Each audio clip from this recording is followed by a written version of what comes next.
Vamos lá. Então, a ideia é fazer um acompanhamento semanal, uma vez por semana. A proposta, a gente explica isso um pouco mais no final. E a ideia é trazer um estudo de história, né, vamos dizer assim, baseado numa perspectiva cristã. Né, obviamente, do jeito que a gente compreende o que é a história a partir dessa perspectiva. A ideia é você oferecer um programa, né, de educação clássica que vai unir tradição clássica com visão criacionista, obviamente, da história. Voltado para esse público entre 11 e 16 anos de idade. E a ideia é formar homens que fazem um bom uso da razão. Esse tema aqui tem sido muito recorrente para a gente aqui. Honrar a Deus a partir de uma razão bem estabelecida, bem afiada ou bem afinada, de modo que a gente possa compreender a história como um relato de Deus no tempo, repleto de propósito e significado. A história como um relato de Deus no tempo. Isso não é uma história aleatória, não é uma história sem sentido, ou muito menos uma história sem propósito. O objetivo é voltar para aquilo que a gente compreende dentro da própria escritura e ter base suficiente para isso, né? Obviamente que nossa crise sempre vai ser o que a gente tem visto na prática, e o que a gente tem visto na prática é muitos jovens cristãos não têm noção, nem como defender, vamos dizer assim, a perspectiva cristã a respeito desses assuntos. Acho que o microfone ainda ficou aberto, Salão. Valeu. Vamos lá, deixa eu mudar aqui o slide.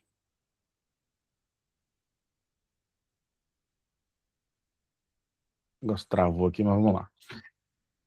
Problemas que a gente encontra hoje dentro das academias, dentro das escolas e tudo mais, é o materialismo histórico, né? Esse aqui já muito batido e já conhecido de todos, mas ainda que batido e conhecido, é um assunto que ainda carece de muita profundidade da maior parte das famílias que educam seus filhos em casa.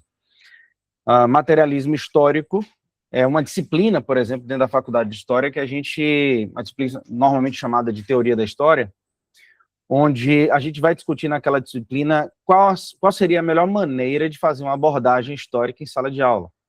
Todo professor de História tem uma abordagem específica. E ao longo da história, surgiram várias perspectivas de como anunciar essa história. Hoje, vamos dizer assim, vigora ou impera a perspectiva do materialismo histórico de Karl Marx. O pensamento de Marx, no século XIX, foi transformado em uma maneira de se apresentar o quadro histórico, os fatos históricos. Então, de maneira muito prática, um resumo, vamos dizer assim, é você apequenar a experiência humana. Tá? Reduz a experiência humana a fatores econômicos, ignorando espiritualidade e moralidade. Obviamente que essa visão limita a compreensão do homem como ser complexo, influenciado por suas crenças e valores. Tá?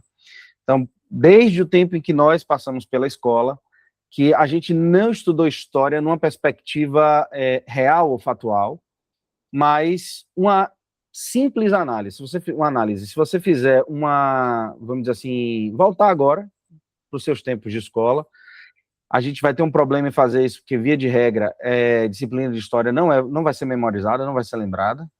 Via de regra, é assim que funciona. Mas o pouco que a gente talvez lembre, normalmente vai falar essencialmente. Estudar a história é estudar os movimentos econômicos, por exemplo. No máximo, os conflitos. Basicamente isso. A gente não consegue enxergar na história, no estudo de história, algo que seja a experiência humana per si, vamos dizer assim. É possível que alguém tenha agido de maneira real, verdadeira, honesta, com sentido, com propósito? Isso, nada disso é mencionado. Tudo resume-se, nada mais, nada menos, do que uma mera disputa econômica, disputa histórica, ou guerra, ou conflito, basicamente isso. E, obviamente, na medida em que a gente aprende história dessa maneira, a gente se desvincula dos fatos em si, a gente passa a ter uma mente profundamente desconfiada. A gente desconfia de tudo e de todos. Nada parece ser real. A experiência humana, ela deixa de ser uma experiência orgânica para ser uma experiência cada vez mais introspectiva. Então, todas as vezes que há uma manifestação de um ser humano em relação a qualquer coisa, sobretudo no ambiente político, econômico, às vezes a gente traduz isso inconscientemente dentro da nossa própria casa, a gente sempre olha com desconfiança, porque no final das contas, as relações humanas, elas se resumem a interesses econômicos.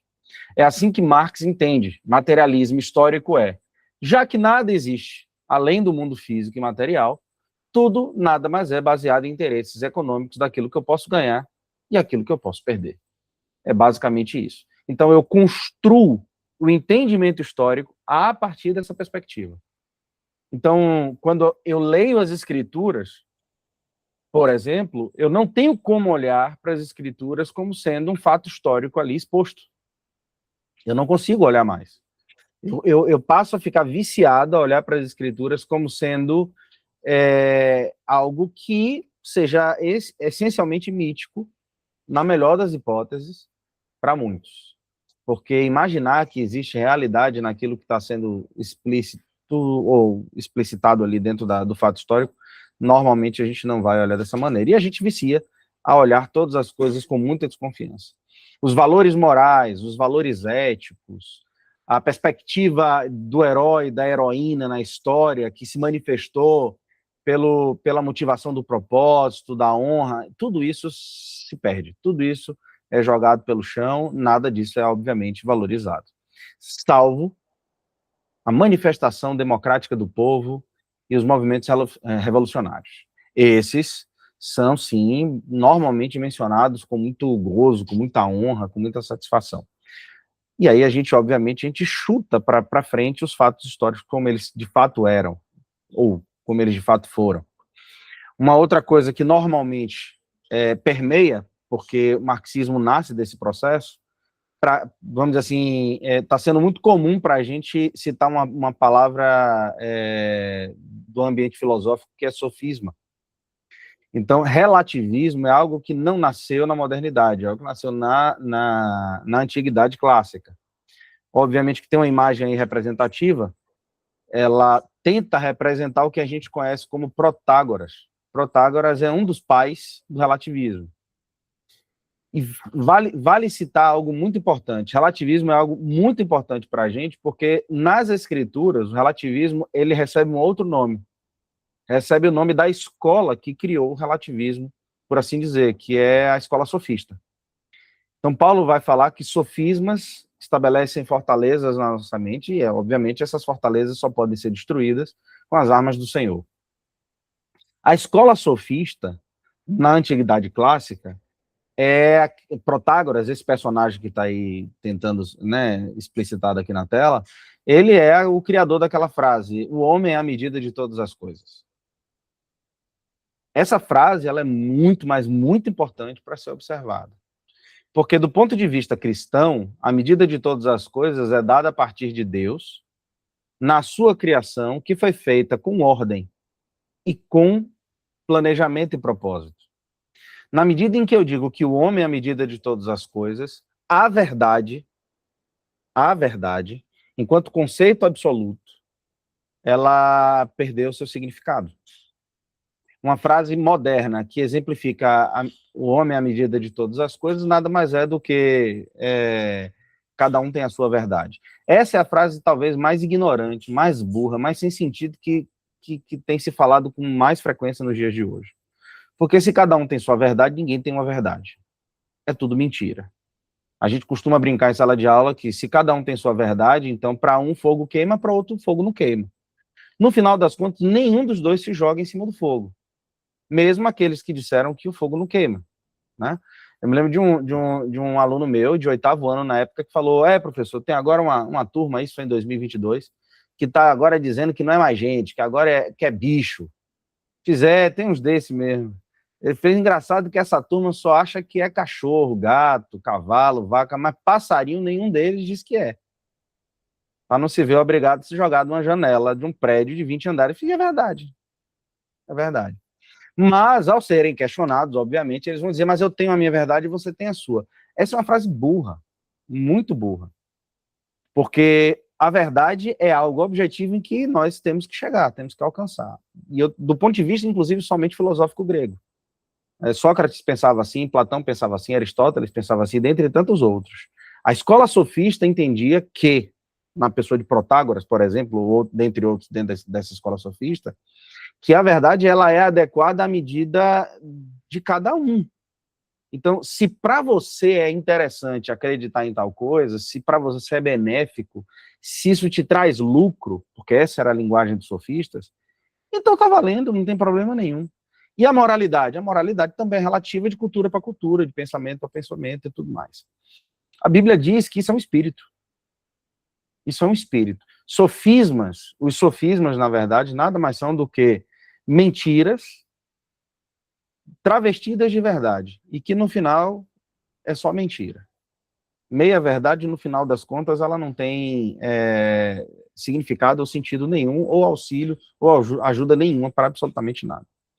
Então, a ideia é, a partir do relativismo, a gente vai ter todas as coisas sem base nenhuma. Se não existe uma verdade absoluta, eu não tenho base para absolutamente mais nada. E aí a minha experiência humana fica completamente superficial. É como Salomão definiria em Eclesiastes, é como vaidade, vaidade, tudo é vaidade. A expressão no hebraico ali é como se fosse uma bola de sabão, coisa nenhuma com nada dentro. Essa experiência humana, quando a verdade é tirada de diante dele, ou no mínimo, a concepção de que a verdade é algo objetivo que eu preciso alcançar. Então, quando eu estudo história relativizando e não buscando a verdade dos fatos, automaticamente o próprio estudo da história não tem o menor sentido. Daí você ter o desânimo, o desinteresse, um monte de, principalmente brasileiros, desmemoriados do ensino de história enquanto eu estava no meu momento escolar. Basicamente isso. Não tinha sentido ou significado ou qualquer relação comigo. Basicamente isso. E, obviamente, ideologização, né? Esse aí a gente não precisa nem falar muita coisa. Vale uma observação aqui, é que esse processo de ideologização, esse é um processo que a gente precisa fugir enquanto a gente está estudando história, isso é um fato. E não confundir que o pensamento cristão também é uma ideologia. Isso não é, o pensamento cristão não é ideológico. O pensamento cristão, ele é factual. Ideologia é tudo aquilo que parte da ideia humana. Tudo aquilo que passa pela concepção ou pela criação da concepção humana. Basicamente isso. Então, eu não tenho como pensar que o cristianismo, os pensamentos que partem de Deus, a partir de Jesus, na sua palavra, são ideológicos. Porque isso não é uma construção humana, isso não é uma ideia humana. Portanto, o processo de ideologia vai muito além da chamada ideologia de gênero, do chamado comunismo, socialismo. Ideologia vai muito além disso, muito além disso. Quando a gente estuda filosofia, a gente vê o quanto de ideologia tem sido jorrado dentro das universidades ao longo da história humana. E nada mais é do que ideia humana, que tenta, na sua soberba humana, se desvincular e se desprender das coisas que foram estabelecidas por Deus. A contínua insistência e velha insistência de caminhar a parte dele.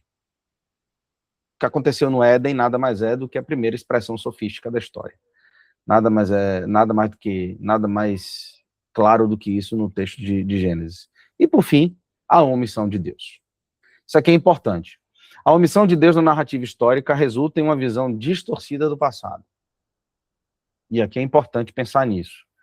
Porque se eu penso dessa maneira, eu acabo negligenciando o papel da providência de Deus na formação de nações e eventos significativos. Um exemplo prático do que é isso.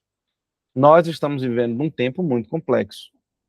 Há quem dissesse que seria impossível que os homens desejassem que o mundo fosse governado por um só homem.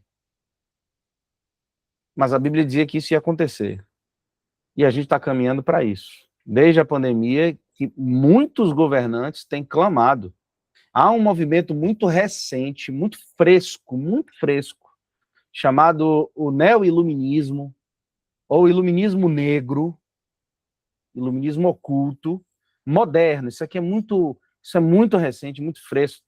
Vem a partir desse movimento de inteligência artificial, big techs e tudo mais, que tem promovido a ideia de que nós precisamos restabelecer um César a nos governar no mundo. Esse pensamento, por exemplo, você encontra muita representação nesse pensamento aqui no Brasil, politicamente falando, por exemplo, com o MBL. Por exemplo, né? Isso é só um exemplo, mas tem vários outros que são menos conhecidos, mas que pregam, um monte de gente advogando a ideia de que um César, aí eles colocam assim, entre aspas, mas um César que governe a todos no mundo todo.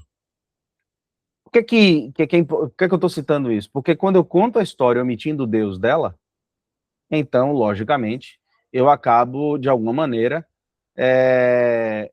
me perdendo na ideia de que a história ela é um relato da providência de Deus.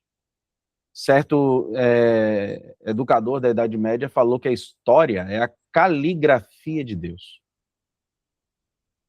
Deus tem manifestado a sua providência na história.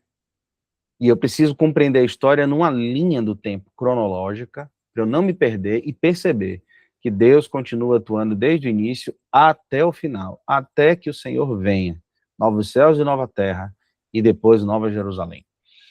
Eu não tenho como vincular os fatos, por isso que a gente vê um tanto de aberrações, de interpretações escatológicas. Os crentes que ainda acreditam na escatologia, ainda assim se vinculam a um monte de coisa, a um monte de aberrações. Eu não estudar a história da maneira correta me faz interpretar, inclusive, profecias de maneira incorreta nas escrituras. Ainda ontem eu vi a notícia de uma igreja batista no Alabama, se eu não me engano, que está para construir uma estátua de Donald Trump para colocar na frente da sua igreja, com 36 metros de altura. Uma pessoa dessa jamais estudou a história da maneira correta. Então, são cristãos que estão colocando uma estátua em homenagem a Donald Trump dentro da sua igreja. Isso é estranho. É típico de gente que não conseguiu, mesmo sendo cristão, não conseguiu se dar conta do que aconteceu na história. Se desvinculou exatamente da realidade, infelizmente. E aí, no final, qual é o nosso ponto de partida quando a gente pensa em educação cristã, clássica em história? Livro de Gênesis. Ele vai oferecer base para entendermos a origem do mundo e da humanidade, revelando o plano de Deus desde a criação até a queda e a promessa de redenção. Esse ponto de partida estabelece um entendimento fundamental da história, conectando eventos e personagens à sabedoria de Deus. Quando eu compreendo o início, eu compreendo o decurso e compreendo que vai haver um final. Então, ponto de partida, Gênesis. Não sem passar por outras cosmogonias. Isso é importante. Normalmente, quando eu leciono história para um público cristão, as outras cosmogonias também são mencionadas. O que são essas cosmogonias? A cosmogonia cristã está descrita no capítulo 1 e 2 de Gênesis, principalmente. Como o mundo passou a ser criado. Então, nós temos no relato de Gênesis aquilo que nós sabemos que é um fato histórico, que aconteceu no tempo e na história. Ponto. E no espaço. Mas, por exemplo, os gregos pensavam de outra forma. Os egípcios pensavam de outra, os assírios, os caldeus, os sumérios, tiveram outras percepções de criação do mundo. É importante estudá-las, porque isso faz parte do processo histórico e como se compreendia a criação de todas as coisas. Até porque, quando a gente estuda essas outras cosmogonias ou mitologias, a gente percebe, por exemplo, que o dilúvio é mencionado em várias outras culturas em outros lugares do mundo, mesmo que elas não tivessem tido qualquer relação geográfica. É interessante você descobrir isso em uma mitologia, porque ela obviamente coaduna com aquilo que está escrito na palavra e não há nenhuma dor de cabeça em afirmar isso, e é assim que a coisa aconteceu, tal como está descrito no livro de Gênesis. História providencial, é a base. Começa em Gênesis, mas a base é tudo é providência de Deus. História é vista como um fluxo contínuo, sob a autoridade de Deus. Uma das primeiras frases que eu aprendi no seminário teológico, quando entrei, na minha primeira experiência. A frase, Deus é o Senhor da história. Então, cada nação, cada evento histórico se desdobra dentro de um plano providencial de Deus que dirige a história para o cumprimento dos seus propósitos. É importante compreender a ação de Deus na história, como que Deus age, de modo que ele também não interfere na livre ação humana, o livre-arbítrio humano. Então, há aqui uma linha muito tênue, difícil de perceber às vezes, mas é necessário conhecer, pelo menos a partir desse ponto de vista. Lembrando que cada ser humano é um indivíduo único, carrega a imago Dei, ou imagem de Deus, ou semelhança de Deus. Isso confere dignidade e propósito a cada indivíduo, incentivando uma visão de aprendizado que desenvolve não apenas conhecimento, mas também caráter e virtudes. Eu preciso pensar a história a partir desse ponto de vista, por quê? Porque, infelizmente, foi só na vida adulta que eu descobri que os princípios de moralidade, dos direitos humanos, os princípios da dignidade humana, tal como nós conhecemos hoje, ela vem não da filosofia, mas ela vem das escrituras sagradas. Ela nasce ali, ela nasce por meio da fé cristã. Diferente disso, ela não haveria. Então, é importante saber dessas coisas, porque e mencionar como elas foram construídas, para que os cristãos percebam que, de alguma maneira, dentro das narrativas, nós somos, vamos dizer assim, roubados. Usurparam de nós aquilo que nós construímos enquanto cristãos. E quando eu falo nós, é porque, como cristãos, aqueles que de fato atuaram sob a tutela de Cristo, fazem parte do mesmo corpo, um único corpo. Portanto, nós fizemos. Todos nós fizemos. O que a gente chama de formação do pensamento ocidental, ou do mundo ocidental, da cultura ocidental. E sem vieses ideológicos. Aqui eu faço uma distinção entre viés ideológico e viés, tá? Eu não acredito particularmente em, como se diz, né, entre aspas, escola sem partido. Não. Nesse sentido, eu vou na mesma direção que o falecido, o saudoso Olavo de Carvalho dizia: cada professor precisa deixar muito claro no que ele pensa e no que ele crê. E como cristão, ainda mais. A perspectiva do estudo da história tem um viés. Não tem ideológico, mas tem um viés. E esse viés é um viés cristão. O que não é viés ideológico, sim, aí a gente descarta. É um conteúdo estruturado para ser fiel às escrituras e à tradição clássica, evitando vieses que possam distorcer a verdade. Essa abordagem proporciona uma educação que respeita tanto a fé quanto a razão, formando cidadãos críticos e informados. Eu peço perdão aqui na expressão formando cidadãos críticos, eu acabei digitando e depois era para ter alterado, mas eu não gosto da expressão formar cidadãos críticos. O desejo não é necessariamente a formação de um cidadão que faz parte da polis, da cidade, do país, da pátria.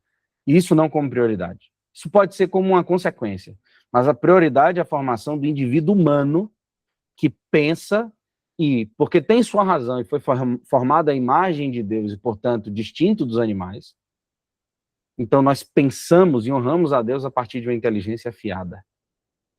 Então formamos o ser humano. Esse ser humano atua na sua polis, na sua cidade, de maneira ordeira, não porque ele é cidadão, mas porque ele é cristão.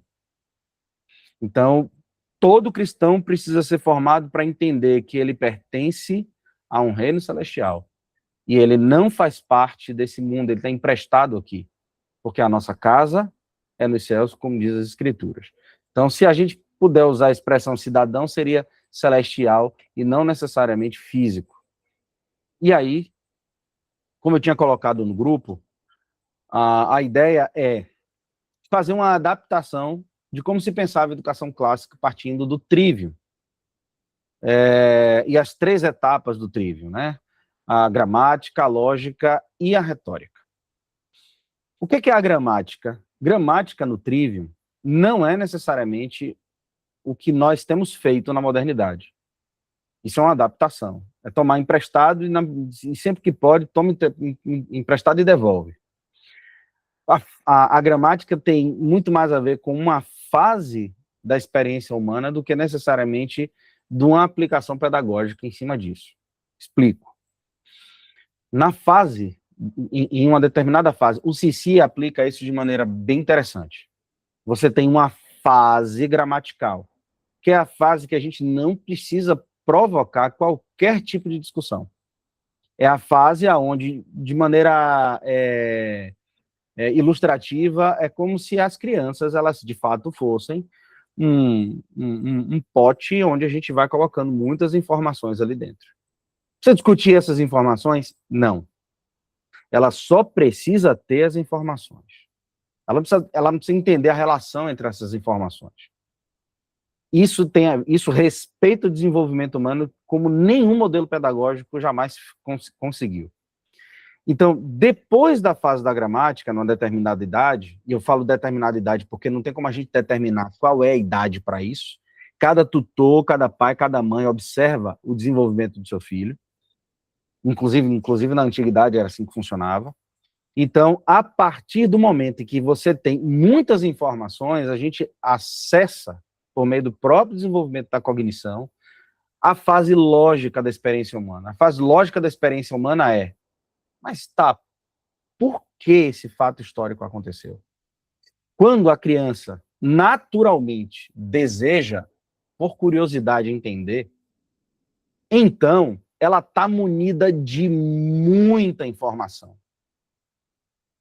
Com o professor em sala de aula, para José, que já deu aula em sala de aula, sabe muito bem o que é isso, o desespero que dá você chegar em sala de aula para falar de um assunto e você não saber como iniciar, porque você tem absoluta certeza de que aqueles alunos jamais ouviram qualquer palavra a respeito daquele assunto.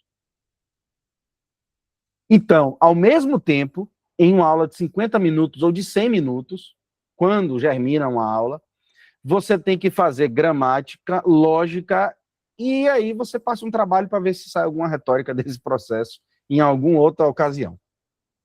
Ou seja, você parte de um vácuo, de um buraco sem informação nenhuma, para trazer aquele menino ao que, na pedagogia moderna, não, nós temos que formar um homem crítico. De quê? Criticar o quê? Se está vazio, se está oco. Então, eu preciso perceber que nessa experiência do aprendizado, a primeira coisa que eu preciso ter é informação memorizada.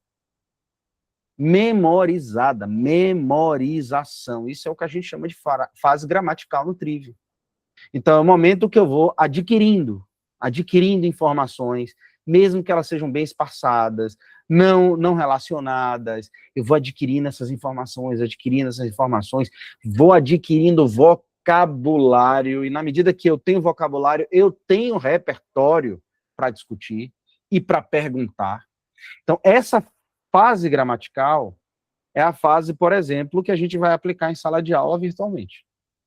É a fase, o momento em que a gente vai trazer informações. Basicamente isso. A provocação dos porquês vai acontecer naturalmente, mas isso precisa ser ampliado principalmente dentro do ambiente do lar. É quando os filhos começam a perturbar os pais, perguntando coisas difíceis de serem respondidas.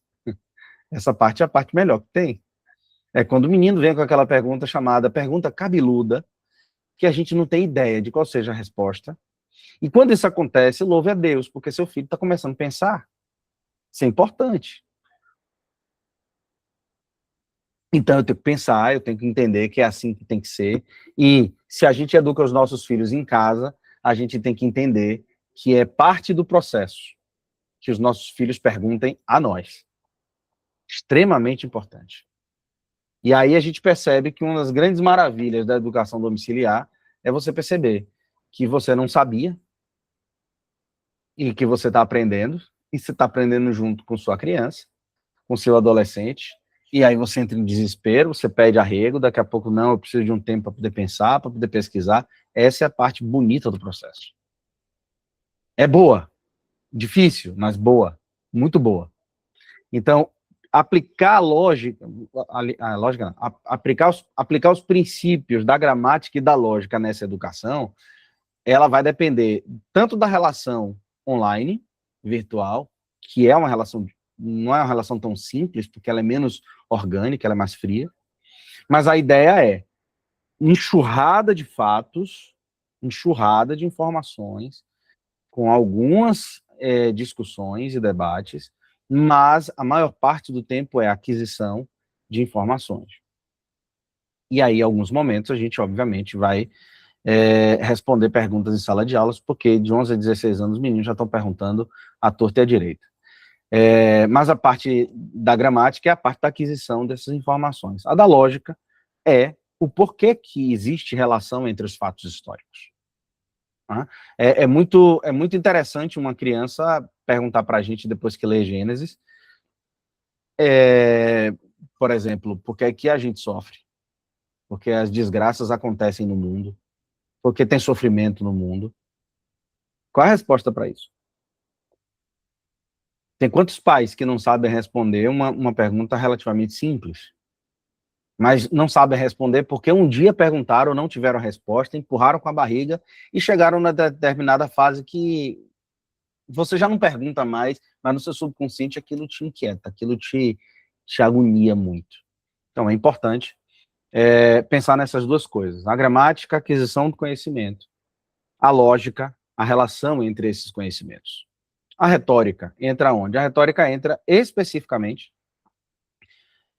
na manifestação da sua própria ideia. Tá? Então, assim, eu adquiri conhecimento, debati, discuti, bati boca muitas vezes, às vezes discussões acaloradas ou às vezes mais tranquilas, não importa, importa que a gente debata, mas sempre, como a educação clássica é clássica, então a gente não pode fugir disso, todo debate lógico pressupõe um espírito humilde. Porque não existe educação sem moralidade. Por quê? Porque a educação clássica, ela está apontada, ou ela nasce a partir de Deus. Simples assim. A educação cristã se eu não tiver um espírito humilde para ouvir com atenção aquele que pensa diferente de mim, e muito cuidado com essa expressão que eu estou utilizando, porque às vezes ela parece bastante esquerdista, respeitar, ouvir o outro, ouvir o diferente. Eu estou falando ouvir o diferente num debate real, num debate inteligente, né? Eu não tenho que ficar tentando entender quando a pessoa diz que ela é, por exemplo, um Therian. Não tenho o que ouvir diante disso. Não tenho o que ouvir. Isso não é debate, nem é uma discussão. A discussão é sobre dois assuntos que se opõem verdadeiramente. Então, eu preciso ouvir o outro quando existe uma racionalidade, uma lógica, uma inteligência sendo debatida em dois contextos. Tá? Qual seria a proposta do planejamento dos 10 meses? Março, abril, a gente focar na exploração das origens, desde Gênesis, do berço da civilização, Mesopotâmia, entendendo como a criação e os primeiros povos influenciaram o desenvolvimento humano. Então, de março a abril, a gente vai abordar ali até mais ou menos os sumérios. Depois, o estabelecimento, né, dos patriarcas, o Antigo Egito, uma ênfase ali em Moisés, Abraão, Moisés e as 12 tribos. E quando a gente está falando isso, a gente está falando também de geografia, de muitos mapas dispostos, disponíveis para a gente estudar, para a gente compreender o que está lendo, dentro de uma esfera, vamos dizer assim, dentro de uma topografia do que a gente está estudando, para a gente não ficar perdido no tempo. Julho e agosto, formação de Israel. E, a partir do Êxodo, né, até a era do reino unificado, com Saul, e examinando a identidade e a fé desse povo, dentro desse contexto. É interessante estudar a história a partir de Israel, porque Israel perambulou por muito tempo. Então, você passa por muitas culturas no momento que você está estudando a história de Israel. Então, é bem interessante desse ponto de vista. Setembro, outubro, os grandes impérios, até o exílio, no caso, abordando a Síria, Babilônia e Pérsia. Tá? Os assírios, que tomou o Reino do Norte, o Babilônia, que tomou o Reino do Sul, aí depois Babilônia, Pérsia, e aí depois o Império Macedônico e Roma, ou Grécia e Roma, culminando na plenitude dos tempos, novembro e dezembro, com o nascimento de Cristo, conectando com a história antiga a história antiga ao Novo Testamento. Esse seria o planejamento para os 10 meses até dezembro, se tudo der certo. O modelo, como não pode ser outro, ao vivo, dentro de sala de aula online, aqui pelo Meet. Toda semana, cada aluno recebe um guia de estudos, com a instrução clara do que precisa ser feito durante a semana, e na medida que o processo for se desenvolvendo, a gente vai construindo o que a gente chamou de livro dos séculos, como uma boa educação clássica, estudando linha do tempo, cronológica, um fato após o outro, construindo isso numa linha de tempo para a gente visualizar linearmente, não como a educação moderna tem proposto. E a proposta que haja o momento à mesa, diálogo em família. Então, assim, está implicada nas atividades semanais uma boa discussão ao redor da mesa, onde os filhos vão ser provocados pelo tutor a perturbar o juízo do papai e da mamãe, como não podia faltar. Afinal de contas, não é só o tutor que sofre, todo mundo tem que sofrer junto. Então, vamos nessa. A proposta seria que a gente iniciasse depois de amanhã, quarta-feira, 1h30 de encontro. Enfim, pode ser para mais, normalmente, a depender da disponibilidade. E a ideia é que a gente consiga fazer a gravação dessas aulas para poder ter acesso posterior. Deixa eu passar essa parte aqui. Eu quero passar outra parte que é mais importante do que essa. Essa daqui. Toda semana, a ideia é que a criança receba um cronograma semanal de atividades. Depois disso aqui, a gente já finaliza. Um guia de estudo semanal para que as famílias tenham um norte de como trabalhar e como atuar com os filhos. Então, por exemplo, pensando aqui no período de março a abril, onde a gente vai ter praticamente 8 encontros falando de um mesmo tema, de uma mesma ordem temática.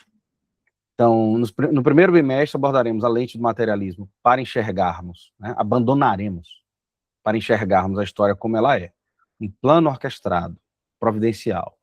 Partiremos um relato fiel de Gênesis para entender a dispersão das nações a partir de Babel. E isso dá origem às primeiras grandes culturas da Mesopotâmia. Tá? O objetivo é a gente poder munir os meninos com muita fonte primária para ter uma percepção mais amplificada possível. Para que lá na frente, na fase da juventude, não seja deparado com nenhuma novidade, com nenhum assombro e, de alguma maneira, os pais tenham sido, vamos dizer assim, irresponsáveis por não ter munido com as informações devidas. Então, primeira semana, o princípio, tempo e matéria, e assim, como está descrito aí. O método. Cada semana, esse guia será dividido em 3 pilares fundamentais, respeitando esse princípio do trívio. Nunca será o trívio propriamente dito, mas pegando o trívio como ponto de partida. O ponto 1, vigiar, que é a fase da gramática. A criança vai fazer leitura, no caso da primeira semana aqui como exemplo, porque toda semana a gente vai lançar o próprio cronograma. A leitura do texto bíblico ou das fontes primárias. Então, a criança vai ter acesso a Heródoto, Tucídides, enfim, os épicos mitológicos, vamos dizer assim, Gilgamesh, ou as mitologias greco-romanas, ou egípcias, fontes primárias, para que eles possam observar, entender e conhecer. Leitura semanal, coisa pequena, mas pelo menos ele vai ter acesso a esses documentos. E a ideia o objetivo é dominar os fatos, nomes, datas, locais e ordem dos eventos. Porque isso aqui é a parte gramatical. Ponderar, que é a parte da lógica, a parte da ponderação. Durante a aula ao vivo na quarta-feira, a gente vai discutir os porquês desses fatos que eles estão ali adquirindo na medida em que a semana está passando. E os pais acompanhando esse processo. Porque as civilizações surgiram em rios, ao redor de rios. Por que isso tem que acontecer sempre assim? Uma pergunta que tem a ver, muito a ver, é muito importante. Como a queda afetou a cultura? Porque a cultura tende a se afastar de Deus. Isso é devido ao pecado? Por que isso acontece? E depois a parte do proclamar, que é a parte da retórica. No final de semana, a criança vai produzir uma síntese. É o momento de expressar a verdade com clareza e defender a visão cristã da história. Basicamente isso aqui. E uma atividadezinha que é interessante, e eu particularmente aprendi a gostar disso só na fase adulta, porque eu não fui incentivado na minha infância e adolescência, uma apreciação estética todo mês. O que é isso? A gente tem muitas obras pintadas, obras de arte, realmente, não arte do cão, mas arte real, e a gente vai incentivar as crianças a ter acesso a essas informações, vai receber tudo no Google Classroom, para que você tenha acesso, elas aprendam a olhar